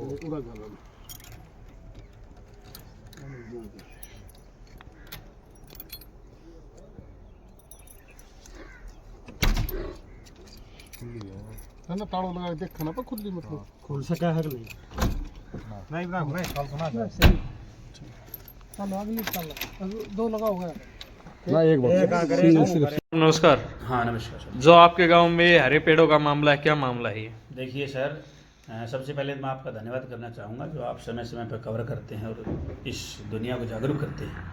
ये हरे पेड़ों का मामला ये था कि दोहान नदी की खुदाई चल रही है, जो कि उनका टेंडर हो रखा है। मुझे नहीं पता कि वो 1 करोड़ का है, 2 करोड़ का है, कितने का है। तो उसके बीच में जो पेड़ आए हैं ना, वो ठेकेदार ने निकाले हैं जैसे कि मेरे देखने में मैं एक दिन गया था, ज़्यादा तो समय मेरा नहीं लगा, 3-4 पेड़ मैं देखे थे, 3-4 पेड़ आए हैं। लेकिन उसकी सारी जिम्मेवारी अब उसकी ठेकेदार की है, क्योंकि भाई वो तो दोहान नदी खुदाई कर रहा है तो परमिशन लेना उसी का फर्ज बनता है। लोगों ने आरोप लगाया है कि सरपंच की मिली भगत है, उसके कारण ये ठेकेदार है मिली भगत के कारण पेड़ों को देखिए, आपको अच्छी तरह पता है विपक्ष तो हर जगह होता है जी। और मैं तो धन्यवाद करना चाहूँगा इनका, जो मेरी समय समय पर टांग खींचते रहते हैं, तो मैं काम करने में थोड़ा सा और अग्रसर रहता हूँ संभल के। और मतलब तकलीफ तो इनको कुछ हो रही है, आपको पता है, आपने जब जब वीडियो यहाँ बनाई है, अभी जैसे कि इन्होंने अवैध जगह दुकानें वगैरह बना रखी थी, अवैध जगह को कब्जा किया हुआ था, वो छुड़वा दिया गया। और जो ये गलत तरीके से मतलब जो भी कार्य करते थे गांव में, पिछली योजना में काफ़ी सारे मतलब भ्रष्टाचार के मामले हैं, जो कि अब आके आने वाले समय पर हम आपको अवगत करवाएंगे और समय पर बताएंगे भी। लेकिन अपनी जो कार्यशैली रही है वो पूरा गांव जानता है अच्छी तरह से, भी सच्चाई और ईमानदारी से। हमने तो पूरे 3 साल में एक पंचायत में दातुन भी नहीं तोड़ी, क्योंकि हम सच्चाई और ईमानदारी से करना चाहते हैं। और उस परम पिता परमेश्वर को अच्छी तरह पता है अब भाई ये किस तरह का आदमी है, और समय समय पर हमेशा मैं तो गांव को अवगत करवाता रहता हूं। मेरे जितनी ट्रांसपेरेंसी शायद इस जिले में किसी सरपंच ने की होगी। मैंने गांव का ग्रुप बनाया हुआ है। कल मेरे पास एक्स सरपंच सुरेंद्र सिंह का फोन आया था, बोले ऐसे ऐसे पेड़ ऐसे कटे में, हाँ करीब 3 पेड़ के आसपास हैं, और वो मैंने उनको ये बताया कि आप इनको इकट्ठा कर दो, इनकी बोली लगवा देंगे। मैंने कल ही उनको बोल दिया था, और ये भी मेरा वादा था, उनको इकट्ठा करने के बाद उनको तुरंत प्रभाव से बोली लगा दी जाती है। कुछ लोगों का ये भी आरोप है कि आपने नीलामी की जो प्रक्रिया है पेड़ों की वो नहीं की है। देखिए, पेड़ जैसे निकाल दिए तो उसमें क्या है कि गांव वाले जैसे कोई ले जाने के चक्कर में इस तरह की बातें होनी शुरू हो गई थी, तो मैंने प्रस्ताव कर दिया उसका, और मैंने ये बताया था कि ठेकेदार को मैं बोला कि इन पेड़ों को जैसे इकट्ठा कर देना, तू पाड़ता है ना तो इनको इकट्ठा कर देना एक जगह, जिससे कि मैं बोली लगा दूंगा। मैं प्रॉपर कार्रवाई करता हूँ, बिना बोली कुछ करता ही नहीं। पिछली योजना में तो कभी ग्राम सभा ग्राम पंचायत हुई नहीं, मैं तो प्रॉपर ग्राम सभा करता हूँ, प्रॉपर ग्राम पंचायत करता हूँ। इनलीगल काम करता ही नहीं 1% भी, सारा टोटली लीगल तरीके से। अब इनको इकट्ठा करने के बाद इनकी बोली लग जाती है। तो ये बोली लगाने का प्रोसेस लगभग अगले कितने दिन में कंप्लीट हो जाएगा? अगले कल ही इसकी बोली लगवा दूंगा, अगले 2 से 3 दिन के भीतर इसकी बोली लग जाएगी। गांव के अंदर प्रॉपर मुनादी करवाता हूं मैं, प्रॉपर ग्रुप में मैसेज डालता हूं, उसके बाद बोली लगाता हूं। हर एक आदमी को पता चल जाता है। मेरा तो ऐसा कोई वो सिस्टम ही नहीं है कि मैं किसी को डायरेक्ट कुछ दे दूं। ठीक है, नमस्कार। हाँ नमस्कार सर। जो आपके गाँव में हरे पेड़ों का मामला है, क्या मामला है ये? देखिए सर, सबसे पहले मैं आपका धन्यवाद करना चाहूँगा, जो आप समय समय पर कवर करते हैं और इस दुनिया को जागरूक करते हैं। ये हरे पेड़ों का मामला ये था कि दोहान नदी की खुदाई चल रही है, जो कि उनका टेंडर हो रखा है। मुझे नहीं पता कि वो 1 करोड़ का है, 2 करोड़ का है, कितने का है। तो उसके बीच में जो पेड़ आए हैं ना, वो ठेकेदार ने निकाले हैं। जैसे कि मेरे देखने में मैं एक दिन गया था, ज़्यादा तो समय मेरा नहीं लगा, 3-4 पेड़ मैं देखे थे, 3-4 पेड़ आए हैं। लेकिन उसकी सारी जिम्मेवारी अब उसकी ठेकेदार की है, क्योंकि भाई वो तो दोहान नदी खुदाई कर रहा है तो परमिशन लेना उसी का फर्ज बनता है। लोगों ने आरोप लगाया है कि सरपंच की मिली भगत है, उसके कारण ये ठेकेदार है मिली भगत के कारण पेड़ों को। देखिए, आपको अच्छी तरह पता है विपक्ष तो हर जगह होता है जी। और मैं तो धन्यवाद करना चाहूँगा इनका, जो मेरी समय समय पर टांग खींचते रहते हैं, तो मैं काम करने में थोड़ा सा और अग्रसर रहता हूँ संभल के। और मतलब तकलीफ तो इनको कुछ हो रही है, आपको पता है, आपने जब जब वीडियो यहाँ बनाई है, अभी जैसे कि इन्होंने अवैध जगह दुकानें वगैरह बना रखी थी, अवैध जगह को कब्जा किया हुआ था, वो छुड़वा दिया गया। और जो ये गलत तरीके से मतलब जो भी कार्य करते थे गांव में, पिछली योजना में काफ़ी सारे मतलब भ्रष्टाचार के मामले हैं, जो कि अब आके आने वाले समय पर हम आपको अवगत करवाएंगे और समय पर बताएंगे भी। लेकिन अपनी जो कार्यशैली रही है वो पूरा गांव जानता है अच्छी तरह से, भी सच्चाई और ईमानदारी से। हमने तो पूरे 3 साल में एक पंचायत में दातुन भी नहीं तोड़ी, क्योंकि हम सच्चाई और ईमानदारी से करना चाहते हैं। और उस परम पिता परमेश्वर को अच्छी तरह पता है अब भाई ये किस तरह का आदमी है, और समय समय पर हमेशा मैं तो गांव को अवगत करवाता रहता हूं। मेरे जितनी ट्रांसपेरेंसी शायद इस जिले में किसी सरपंच ने की होगी। मैंने गांव का ग्रुप बनाया हुआ है। कल मेरे पास एक्स सरपंच सुरेंद्र सिंह का फोन आया था, बोले ऐसे ऐसे पेड़ ऐसे कटे में, हाँ करीब 3 पेड़ के आसपास हैं, और वो मैंने उनको ये बताया कि आप इनको इकट्ठा कर दो, इनकी बोली लगवा देंगे। मैंने कल ही उनको बोल दिया था, और ये भी मेरा वादा था, उनको इकट्ठा करने के बाद उनको तुरंत प्रभाव से बोली लगा दी जाती है। कुछ लोगों का ये भी आरोप है कि आपने नीलामी की जो प्रक्रिया है पेड़ों की वो नहीं की है। देखिए, पेड़ जैसे निकाल दिए तो उसमें क्या है कि गांव वाले जैसे कोई ले जाने के चक्कर में इस तरह की बातें होनी शुरू हो गई थी, तो मैंने प्रस्ताव कर दिया उसका, और मैंने ये बताया था कि ठेकेदार को मैं बोला कि इन पेड़ों को जैसे इकट्ठा कर देना, तू पाड़ता है ना तो इनको इकट्ठा कर देना एक जगह, जिससे कि मैं बोली लगा दूंगा। मैं प्रॉपर कार्रवाई करता हूँ, बिना बोली कुछ करता ही नहीं। पिछली योजना में तो कभी ग्राम सभा ग्राम पंचायत हुई नहीं, मैं तो प्रॉपर ग्राम सभा करता हूँ, प्रॉपर ग्राम पंचायत करता हूँ। इनलीगल काम करता ही नहीं 1% भी, सारा टोटली लीगल तरीके से। अब इनको इकट्ठा करने के बाद इनकी बोली लग जाती है। तो ये बोली लगाने का प्रोसेस लगभग अगले कितने दिन में कंप्लीट हो जाएगा?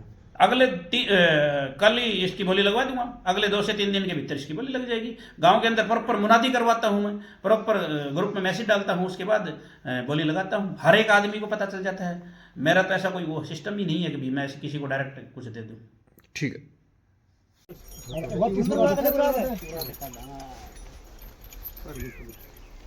बस एक में भी निकलेगा ना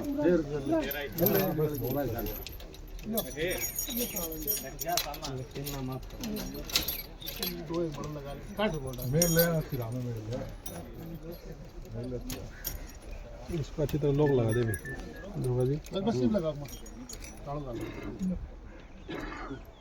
और वो खड़े थे, वो गए आए थे वो लोग, वो तो भाई उन्हें भी गणेश कर लो, उसके अगली है आप उसकी मौजूदगी में ना ना जाओ।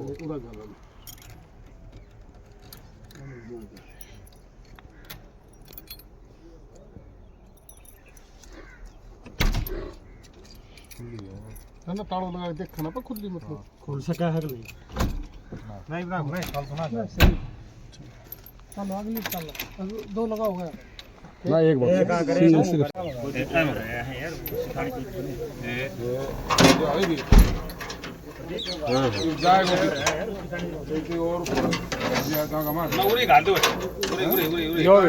लाग जाओ लोग हो जाओ भाग जाओ तालो दे तालो दे रे अरे एक परला में भी डाल दे।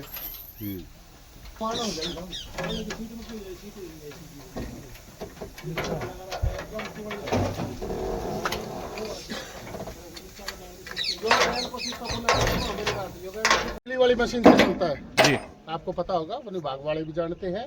इसके ऊपर एक चैन होती है और उसके बावजूद ये चलते हैं।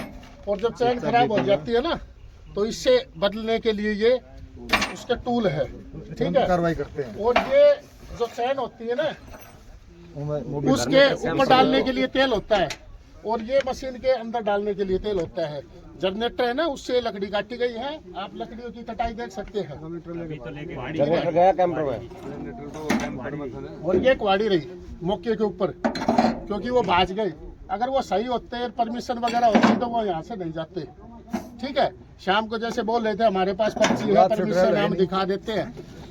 तो हमें वन विभाग अधिकारियों से अनुरोध है और एसडीएम साहब से भी और डीसी साहब से भी अनुरोध है कि जिसने भी ये पेड़ काटे हैं, कटवाए और बेचे हैं, उन पे कानून कार्रवाई सख्त होनी चाहिए। नाम है? मेरा नाम किशन है। कौन सा गांव आपका? गांव पाली है। क्या मामला है? ये अवैध पेड़ काटे जा रहे हैं गांव पाली में, जिसकी शिकायत मैंने भी पहले दी हुई है।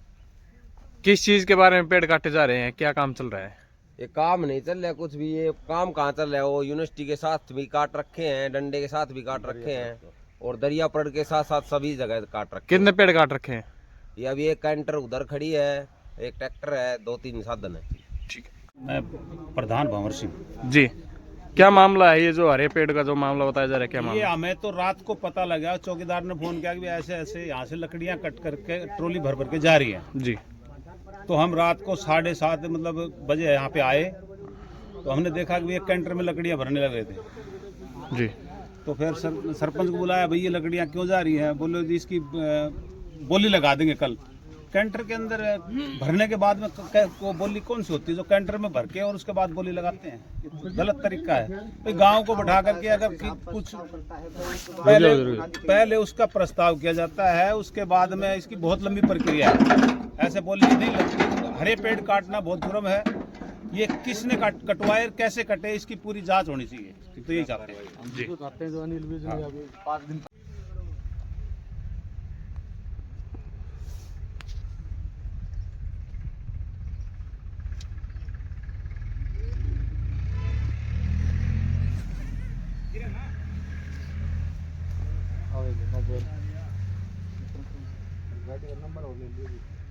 दोस्तों आप देख रहे हैं बोलते आवाज न्यूज। आज पाली गांव में हरे पेड़ कटाई पर गांव वालों ने सरपंच पर आरोप लगाए। ठेकेदार और सरपंच पर आरोप लगाए कि उन्होंने हरे पेड़ की कटाई की है। आइए पहले गांव वालों की और फिर सरपंच ने अपनी सफाई में क्या कहा, सुनते हैं। विधायक जी, जो सीटी का रिजल्ट आउट हुआ है उसके बारे में आप क्या कहना चाहोगे? देखिए, सबसे पहले तो मैं बधाई दूंगा जिन्होंने इस एग्जाम को क्वालिफाई किया है। भविष्य के लिए बहुत सारी शुभकामनाएं। और जो इसको क्वालिफाई नहीं कर पाए उनको मैं इतना ही कहूंगा कि मेहनत कीजिए, मेहनत करने वालों की कभी हार नहीं होती। दूसरा, इस एग्जाम पे बहुत सारी चीजें ऐसी हैं जहां सरकार की नाकामी जो है वो स्पष्ट इसमें झलक रही है। सबसे बड़ी बात, आज नॉर्मलाइजेशन के नाम के ऊपर किसी के 60 से 45 नंबर किए जा रहे हैं, किसी के 45 से 60 नंबर किए जा रहे हैं, किसी के 47 किए जा रहे हैं। तो ये सरकार का एक बहुत बड़ा फेलियर है कि सरकार सबको एक समान पेपर नहीं दे पाई। और आज सरकार खुद इस गलती को स्वीकार कर चुकी है कि सीईटी का जो एग्जाम था उसमें सभी को एक समान पेपर नहीं मिला। दूसरा, मैं कहूंगा सरकार को, मैंने पहले भी कहा है, सीईटी जो है ये क्वालिफाइंग एग्जाम है, तो इसमें इसकी जो वैलिडिटी है वो 3 साल की बेहद दुर्भाग्यपूर्ण है। इसको एचटेट, सीटेट और नेट की तर्ज के ऊपर इसकी वैलिडिटी जो है वो लाइफ टाइम होनी चाहिए। दूसरा, क्योंकि अगर मान लीजिए 3 साल तक कोई भर्ती नहीं निकलती है तो उस बच्चे का क्या कसूर है जिसने सीईटी को पास किया है। और सीईटी का जो एग्जाम जो है वो हर साल होना चाहिए, ये सबसे जरूरी है। हर साल सीईटी की परीक्षा होनी चाहिए। दूसरा, देखिए आज हालात ऐसे हैं, जो लोग सीईटी के बारे में सरकार जो कह रही है कि हम इतने गुणा को आप बुलाएंगे, जो पास हुए हैं उनमें से इतने % को बुलाएंगे, ये बेहद दुर्भाग्यपूर्ण है। मैं सरकार से पूछना चाहता हूं, जो सीईटी का जो एग्जाम है ये क्वालिफाइंग एग्जाम है, ये किसी भर्ती परीक्षा का एग्जाम नहीं है। अगर जिन्होंने इसको क्वालिफाई कर लिया तो फिर आप सबको मौका दीजिए बैठने का। आप ये क्यों कंडीशन लगा रहे? पहले तो एक स्टूडेंट के ऊपर बोझ रहता है सीईटी को क्वालिफाई करने का, उसके बाद आप ये कह रहे हैं उतनों को बुलाएंगे। जिसने पास कर लिया, चाहे उसके 51 नंबर हो, चाहे उसके 70 हो, चाहे उसके 90 नंबर हो, सब बराबर हैं, आप सबको मौका दीजिए। लेकिन सरकार ये कह करके कि हम इतने गुणा को बुलाएंगे, इतने % को बुलाएंगे, जो पास हुए हैं उनके साथ एक बहुत बड़ा धोखा सरकार करने का काम कर रही है। और सीईटी जो है, सीईटी जिन्होंने क्वालिफाई किया है उनमें से अब आप आइडिया लगाइए, जितनी पोस्ट आएंगी, अब एक बच्चा जो 90%, जिसके 90 नंबर आए हैं सीईटी में, 95 नंबर आए हैं, वो तो 10 पोस्ट में बैठेगा और 10 में से वो चूज करेगा केवल एक, तो 9 तो वैसे ही डिपार्टमेंट की जो पोस्टें हैं उसकी वैसे ही खाली रहेगी, तो सरकार उनको भरने का काम नहीं करती, वो भी खाली रह जाती हैं। तो सीईटी का जो एग्जाम है, सरकार की नाकामी इसमें स्पष्ट झलकी है कि सरकार सबको एक समान पेपर नहीं दे पाई, सरकार सबको एक समान क्वेश्चन पेपर उपलब्ध नहीं करवा पाई, जिसके कारण आज नॉर्मलाइजेशन के नाम के ऊपर सरकार उनको छांटने का काम कर रही है। यहां भी बहुत बड़ा घोटाला है। तो जिन्होंने इसको क्वालिफाई किया है उन सबको मौका मिलना चाहिए और वो किसी भी पोस्ट के लिए बैठ सकता है। सरकार ये % की एक जो गुणा की जो एक सीमा सरकार बना रही है, इसको हटाने का काम करे। सीईटी को लाइफ टाइम के लिए लागू किया जाए और सीईटी हर साल हो, ये सरकार इसको सुनिश्चित करने का काम करे। नमस्कार दोस्तों, आप देख रहे हैं बोलते आवाज़ न्यूज।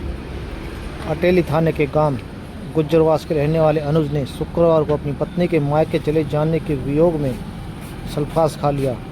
इससे उसकी तबीयत बिगड़ गई। सल्फास खाने से पहले उसने 10 मिनट की एक वीडियो बनाई और इसे अपने इंस्टाग्राम अकाउंट पर अपलोड किया। अनुज के दोस्तों को इस वीडियो को देखने के बाद उसके सल्फास खाने का पता चला। उन्होंने परिजनों को सूचना दी। उसके बाद परिजन मौके पर पहुंचे और युवक को सिविल अस्पताल ले गए। यहाँ उसकी गंभीर हालत के चलते उसे रेफर कर दिया गया। वहाँ से परिजन उसे एक प्राइवेट अस्पताल ले गए, जहाँ उसका इलाज चला, मगर वह ठीक नहीं हुआ। उसके बाद परिजन उसे जयपुर ले गए। वहाँ डॉक्टर ने इलाज के लिए 10 लाख रुपये मांगे। परिजन ने पैसों का इंतजाम तो किया, लेकिन अनुज बच नहीं पाया। उसने रात को अस्पताल में दम तोड़ दिया। युवक के शव को रात में अस्पताल लाया गया, जहाँ यहाँ के सिविल अस्पताल के शवगृह में उसका शव रखा गया। आज उसका पोस्टमार्टम किया गया। परिजन ने अब इस मामले में किसी पुलिस को कोई शिकायत नहीं दी है। अनुज ने अपने इंस्टाग्राम अकाउंट पर डाले वीडियो में यह बताया है कि पिछले दिसंबर में उसे पड़ोस के गांव मोहनपुर की सीमा नाम की लड़की से भागकर लव मैरिज की थी। उसने बताया कि शादी करने के बाद सब कुछ ठीक चल रहा था। पहले हम झज्जर में, उसके बाद अपने पड़ोसी गांव अटेली में आ गए, जो मेरे गांव से 5 किलोमीटर दूर है। इस उसके परिजनों ने कहा, क्या कहा, सुनिए। शिव कुमार नाम है जी मेरा, मैं गुजरवास का रहने वाला हूँ। और मेरे बेटे अनुज ने ये सीमा से लव मैरिज की थी और इन्होंने मतलब लड़की होने के बाद में 2.5-3 महीने से मतलब इसको उसके माँ बाप घर यहाँ गए और उसके बाद में मेरा छोरा 2 बार लेने के लिए गया, लेकिन दोनों बार उन्होंने मारपीट करके नर भगा दिया, गाली नहीं। और अब ये 4 तारीख को इन्होंने जैसे 12 बजे आए दोनों माँ बेटी और इनका बाप भी, और ये आके और मारपीट की छोरे गए और इसके दुख में आके उन्होंने सल्पास खा ली। आपने पुलिस में शिकायत दी थी? हाँ दे दी। पुलिस क्या कार्रवाई कर रही? पुलिस अपनी कार्रवाई कर रही है जी और छोरा खत्म हो गया।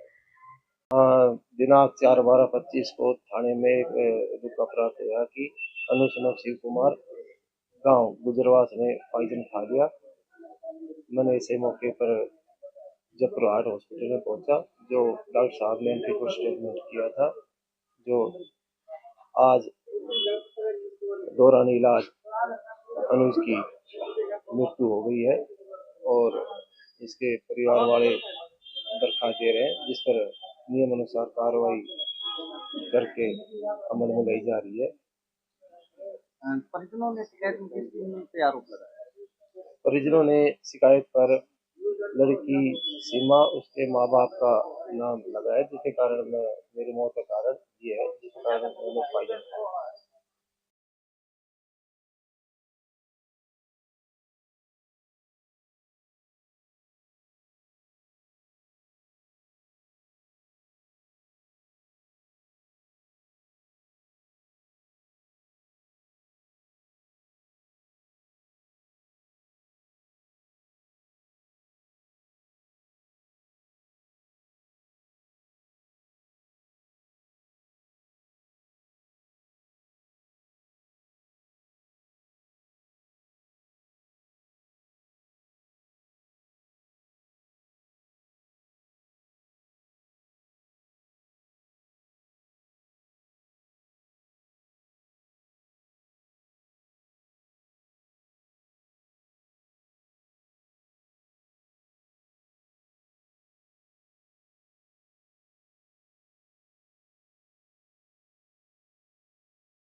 शिव कुमार नाम है जी मेरा, मैं गुजरवास का रहने वाला हूँ।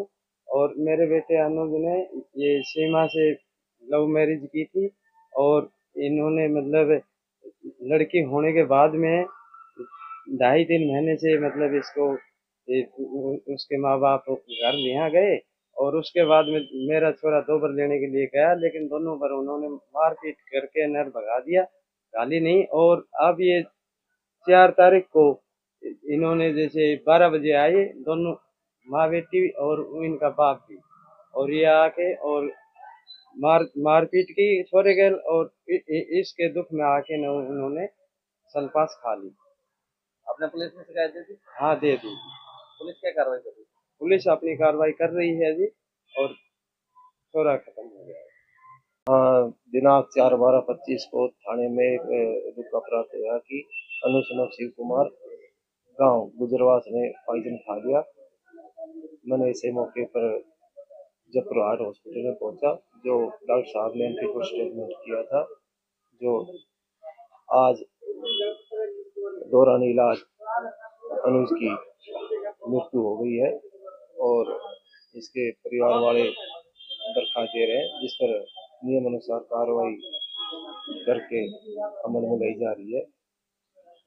परिजनों ने शिकायत पे आरोप लगाया। परिजनों ने शिकायत पर लड़की सीमा उसके माँ बाप का नाम लगा है, जिसके कारण मेरी मौत का कारण ये है, जिस कारण मैंने पॉइजन खाया।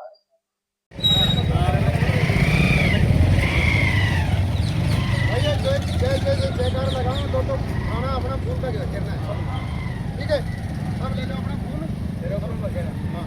बाबा साहब अमर है, बाबा साहब अमर है।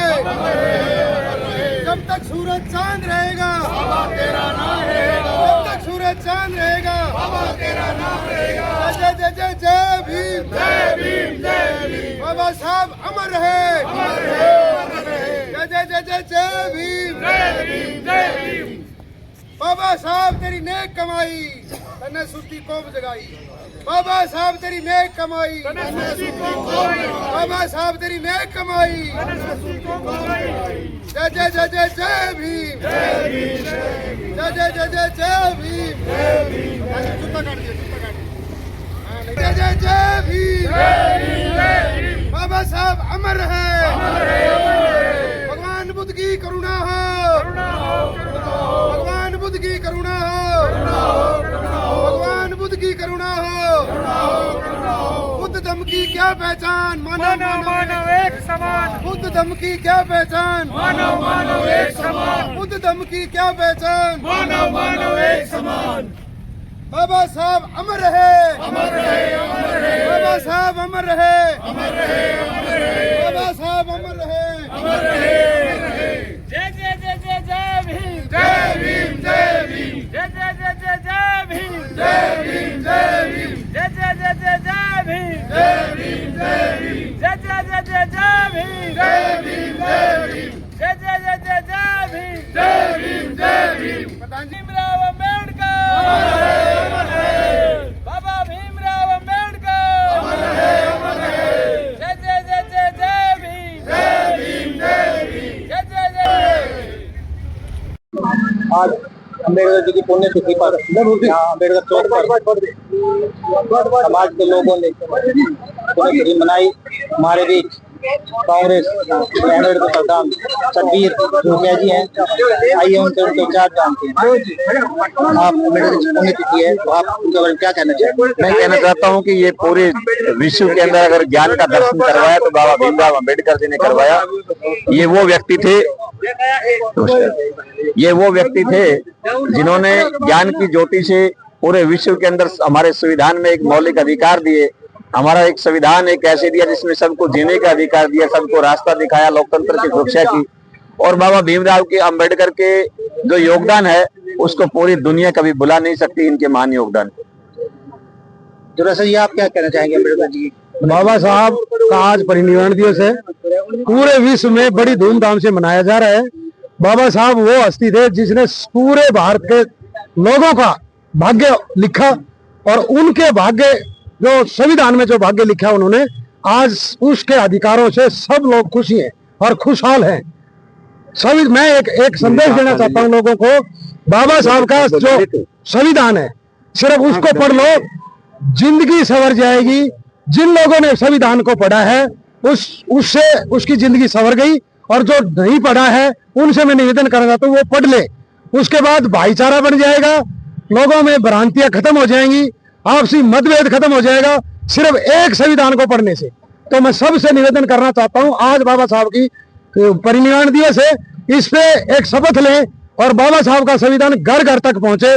हम भी यहाँ से प्रण लेके जा रहे हैं सभी साथी, और बाबा साहब के मिशन को घर घर तक पहुंचाने के लिए हम अपना पूरा जीवन लगा देंगे, क्योंकि बाबा साहब के संविधान के पढ़ के हमने ये सारी बातें सीखी हैं, और ये बातें सभी के घर में जाएंगी तो सबके घर खुशहाल हो जाएंगे, सबको रोजगार के लिए भटकना नहीं पड़ेगा। तो सबसे बड़ी सच्ची श्रद्धांजलि बाबा साहब की यही होगी, अब बाबा साहब के संविधान को पढ़ो और देश को खुशहाल बनाओ। धन्यवाद। और संविधान को की लड़ाई जो है ना जारी रहेगी, संविधान को लुटने नहीं देंगे, संविधान को मिटने नहीं देंगे, संविधान को मिटाने नहीं देंगे। यादव सभा के प्रधान हमारे साथ हैं, आइए उनके विचार जानते हैं। मैं बाबा साहब अम्बेडकर को अपनी भावभीनी श्रद्धांजलि अर्पित करता हूं। वो गरीबों के मसीहा थे, उन्होंने आम जन के हितों की लड़ाई लड़ी, पूरे जिंदगी भर उन्होंने गरीबों के लिए संघर्ष किया और उनको न्याय दिलवाया। उन्होंने एक ऐसा संविधान निर्माण किया जो आने वाली पीढ़ियां जिसको याद करेंगी। उन्होंने गरीब अमीर के भेद को खत्म किया, समाजवाद के प्रणेता थे, साम्यवाद के विरोधी थे, छुआछूत के विरोधी थे। उन्होंने समाज में समानता स्थापित की।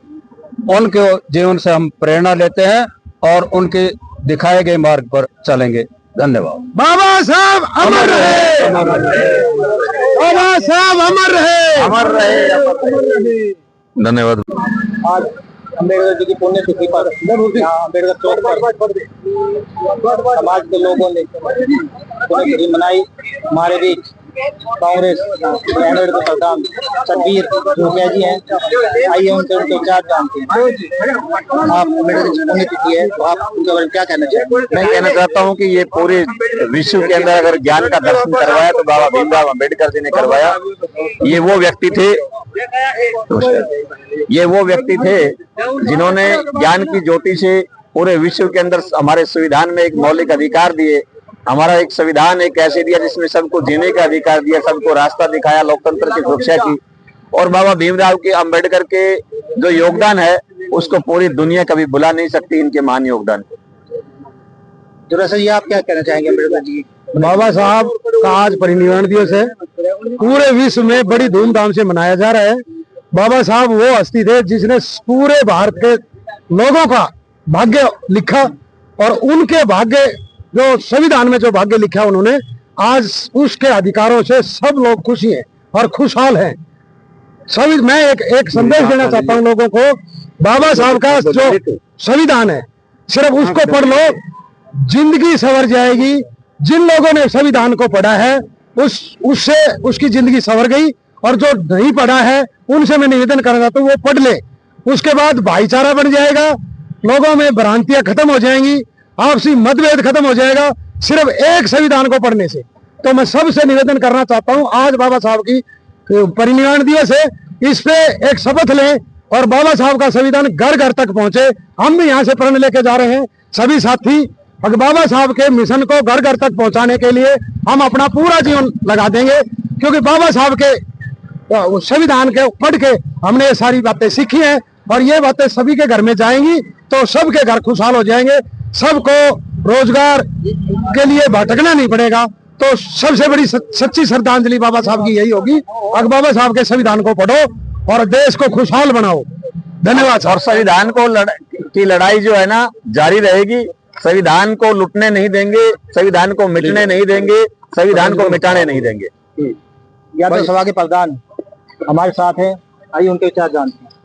मैं बाबा साहब अम्बेडकर को अपनी भावभीनी श्रद्धांजलि अर्पित करता हूं। वो गरीबों के मसीहा थे, उन्होंने आम जन के हितों की लड़ाई लड़ी, पूरे जिंदगी भर उन्होंने गरीबों के लिए संघर्ष किया और उनको न्याय दिलवाया।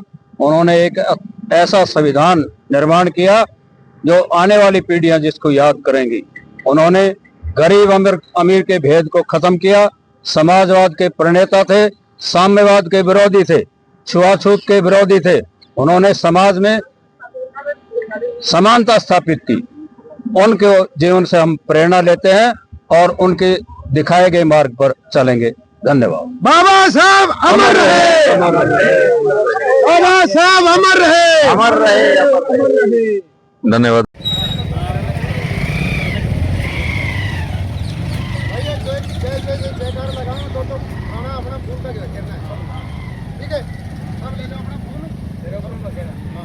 बाबा साहब अमर रहे, बाबा साहब अमर रहे। जब तक सूरज चांद रहेगा जब तक सूरज चांद रहेगा जय जय जय जय भीम, जय भीम, जय भीम। बाबा साहब अमर रहे, जय जय जय जय जय भीम, जय भीम, जय भीम।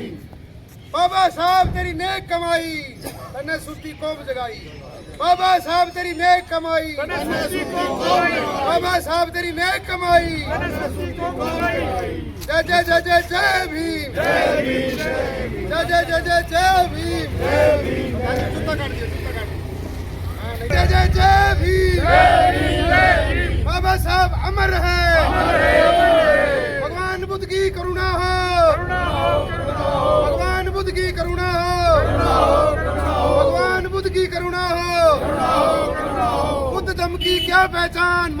मानव एक समान, बुद्ध धम्म की क्या पहचान, मानव मानव एक समान, बुद्ध धम्म की क्या पहचान, मानव मानव एक समान।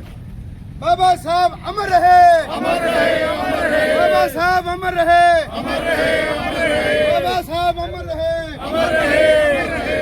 जय जय जय जय जय भीम, जय भीम, जय भीम, जय जय जय जय जय भीम, जय भीम, जय भीम, जय जय जय जय जय भीम, जय भीम, जय भीम, जय जय जय जय जय भीम, जय भीम, जय भीम, जय जय जय जय जय भीम, जय भीम, जय भीम।